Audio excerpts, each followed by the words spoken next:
ye arabe juin kalo tile 17 san 2026 Mali kunnafoni bɔlɔlɔ sira lajɛbɔ an bɛ aw bɛɛ lajɛlen fo aw ka wagati togoya la aw minnu sɔgɔlen don an na sanga ni wagati ka ka kunnafoni jɛlo olu kɔnɔ ni an ka bi araba kunnafoni di wagati olu selen aw bisimila Mali kunnafoni ka don kibaru kɛnɛ kan.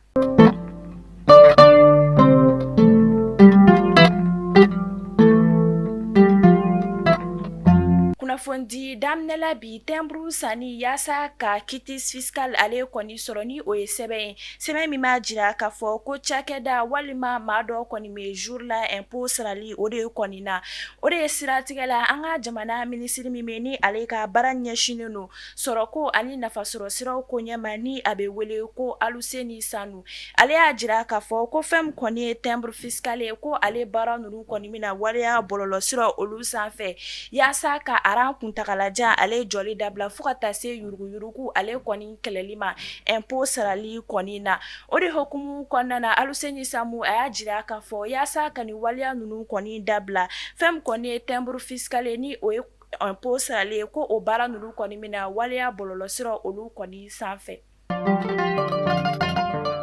An bɛ taa Kulukoro ni a jirala k'a fɔ ko an ka wolomasiri tabɔ ni Afrika Korps mɔgɔw ka jɛ ka baara kɛra sababu ye ni ka taa bɔ jatigɛ wale tigilama 8 su kɔni suturalen kɔni kan u dagayɔrɔ kɔrɔ dɔ kɔni na ni a jirala k'a fɔ ko u dagayɔrɔ in kɔni an ka wolomasiri tabɔw ka ciw kɛra sababu ye ni ka nin yɔrɔ kofɔlen kɔni filen koloci ka daga koloci o de hokumu kɔnɔna na kunnafoniyaw y'a jira k'a fɔ ko Afrika Korps mɔgɔ ni an ka wolomasiri tabɔw ka jɛ ka bɔrɔw kɔni siratigɛw la u taara bɔ ni yɔrɔ kofɔlen kɔni kan ni o kɔni tun ye jatigɛ wale tigilamaw dagayɔrɔ kɔrɔ dɔ de kɔni ye min senfɛ u taara bɔ jatigɛ wale tigilama 8 kɔni su suturalen kɔni kan ni yɔrɔ kofɔlen kɔni na fɛn min kɔni an ka wolomasiri tabaw ye o cɛsirilen don kosɛbɛ yaasa lakana ko ale bɛ se ka sabati.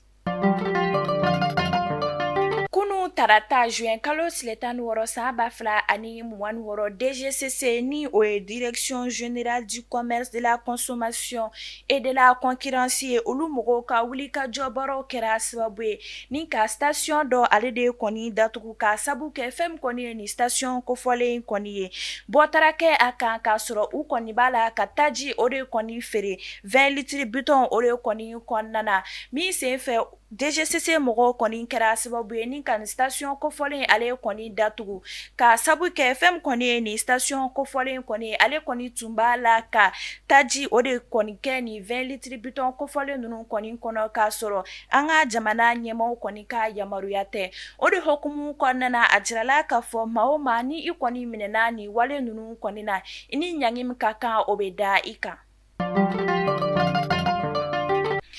An bɛ taa Diboli yaasa ka kɛnɛyako sabati sifinnakaw olu yɔrɔ an ka wolomasiri tabaw ka bolofara min bɛ ni olu ka baara ɲɛsinnen don ɲɛnaminimafɛn kɛlɛli ma ka bɔ an ka jamana kɔnɔna na a jirala k'a fɔ ko juin kalo tile 13 san 2026 Kayi OCS mɔgɔw ka ɲinini baaraw kɛra sababu ye ni ka tɛgɛda kɛ ɲɛnaminimafɛn yuruguyuruguba 2 kɔni kan min senfɛ kunnafoniyaw y'a jira k'a fɔ ko nin ɲɛnaminimafɛn yuruguyuruguba fɔlɔ kɔni ale kɔni si bɛ i jɔ san 31 o de kɔni na min senfɛ OCS mɔgɔw kɔni ye tɛgɛda kɛ ɲɛnaminimafɛn comprimé tramadol 160 o de kɔni kan ni ma kofɔlen bolo fo ka taa se fɛn kɔni ye sachet de quiche ni o ye ɲɛnaminimafɛn dɔ ye ale kɔni sachet 7 fo ka taa se produit pharmaceutique kilogramme 61 kɔni ma ale ni sefa wari 26 ani téléphone caman fo ka taa se marifa dɔ olu kɔni sɔrɔla ni ma kofɔlen fɔlɔ in kɔni bolo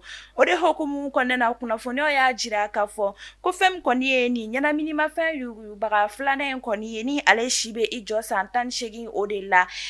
OCS mɔgɔw ka wulikajɔ kɛra sababu ye ni ka ɲɛnaminimafɛn comprimé 127 o de kɔni sɔrɔ ni ma kofɔlen bolo fo ka taa se sachet de quiche ale 130 ma ale ni furakolo kilogramme 21 fo ka taa se sefa wari 46 o de kɔni sɔrɔla ni ma kofɔlen kɔni bolo fɛn min kɔni ye an ka wolomasiri taba ninnu ye ni o ye OCS mɔgɔw ye u kɔni b'a la ka wulikajɔ olu kɔni sabati kosɛbɛ yaasa kɛnɛyako ale bɛ se ka sabati sifinnakaw olu yɔrɔ ani ka ɲɛnaminimafɛn kɔni kɛlɛ ka bɔ an ka jamana kɔnɔna na. Jɔfɛn bɛɛ lajɛlenlen dafɛn samefɛ farima ni ale an ka jamana artisi lakodɔnnenba ye ni a tɔgɔ ye mamadu sisogo ye a jirala ka fɔ ko ale fatura kunun tarata juin kalo tile 16 san 2026 hôpital du Mali la ka sanga ni bala kuntagala surun dɔ kɔni ye min senfɛ kunnafoniyaw y'a jira ka fɔ ko a y'a jira ka fɔ ko ale kɔni mangɛnɛ k'a bɛna taa kɛnɛyaso la o de hokumu kɔnɔna na kunnafoniyaw y'a jira ka fɔ kunun tarata juin kalo tile 16 san 2026 fɛn min kɔni ye samefɛ farima ye ale kɔni ka kalifa minɛna a la hôpital du Mali kɔnɔna na an bɛ dugawu kɛ Ala ka hinɛ banbagatɔ la.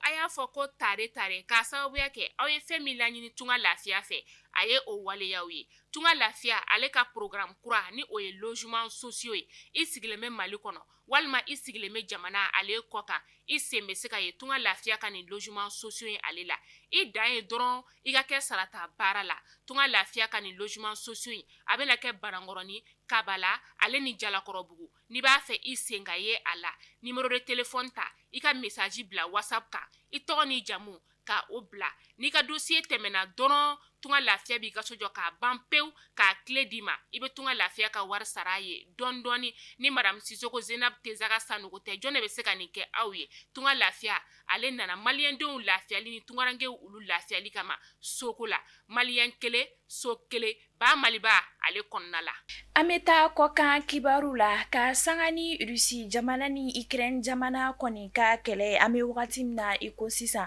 kunnafoniyaw y'a jira k'a fɔ ko juin kalo tile 14 su ka dugu jɛ juin kalo tile 15 kɔni na fɛn min kɔni ye ciw ye olu kɔni kɛra ni jamana fila ninnu ni ɲɔgɔn cɛ min senfɛ maa caman olu kɔni bɔnɛna u ni na kɛrɛnkɛrɛnnenya la Kiev jamana kɔnɔna na ni a jirala k'a fɔ ko maa 4 olu kɔni bɔnɛna u ni na ka sanga ni jamana fila ninnu kɔni ka ciw ye o siratigɛ la an bɛ taa Kharkiv ni a jirala k'a fɔ ko maa 5 olu kɔni fɛnɛ bɔnɛna u ni na o kɔni kɔfɛ Ukraine jamana kɔni ka ciw ni ka ɲɛsin Rusi jamana kɔni ma o siratigɛ la u ka ciw kɔni kɔfɛ Ukraine jamana kɔni ka ciw kɛra sababu ye ni ka tasuma kasira ale de kɔni wuli cathédrale de la dormition kɔni kɔnɔna na min senfɛ a jirala k'a fɔ ko finitigila gansan 3 olu kɔni fɛnɛ bɔnɛna u ni na ka sanga ni Ukraine ni Rusi kɔni kɛlɛ min ni a bɛ sen na.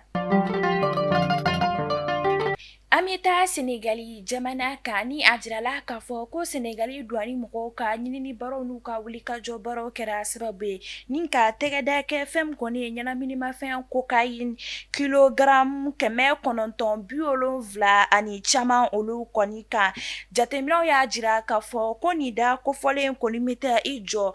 ɲɛnaminimafɛn plɛkɛti 844 o de kɔni na ni ale musakaw bɛɛ lajɛlen bɛ se ka taa i jɔ fɛn min kɔni ye CFA wari miliyari 58 o de kɔni ye yaasa fɛn min kɔni ye ka kɛnɛya ko sabati Senegali jamana kɔnɔna na Senegali douane mɔgɔw ka wulikajɔ baaraw bonyanen don kosɛbɛ yaasa yuruguyurugu ale ni ɲɛnaminimafɛn kɔni bɛ se ka kɛlɛ ka bɔ u ka jamana kɔnɔna na cogo min na.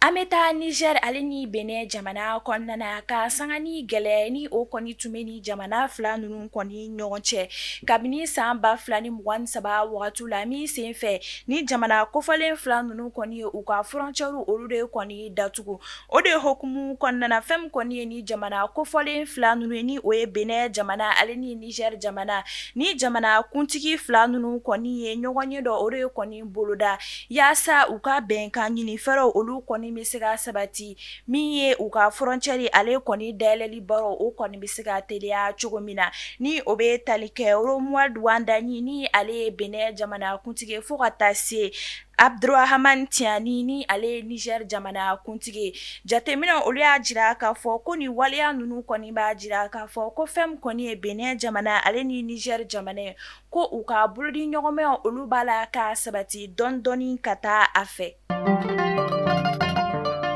Mali kunnafoni bɔlɔlɔ sira lajɛbaw an bɛ aw bɛɛ lajɛlen fo aw ka lamɛnli ale ni aw ka kulomajɔ la aw minnu sɔgɔlen don an sanga ni wagati ka ka kunnafonijɛ olu kɔnɔ ni ne bɛ dan sigi an ka bi araba kunnafonidi olu la aw k'an bɛn kunnafonidikuraw olu kɛnɛ kan an bɛ dɔw kɛ ala ka basigi ale ni kɛnɛyako sabati an ka jamana kɔnɔna na.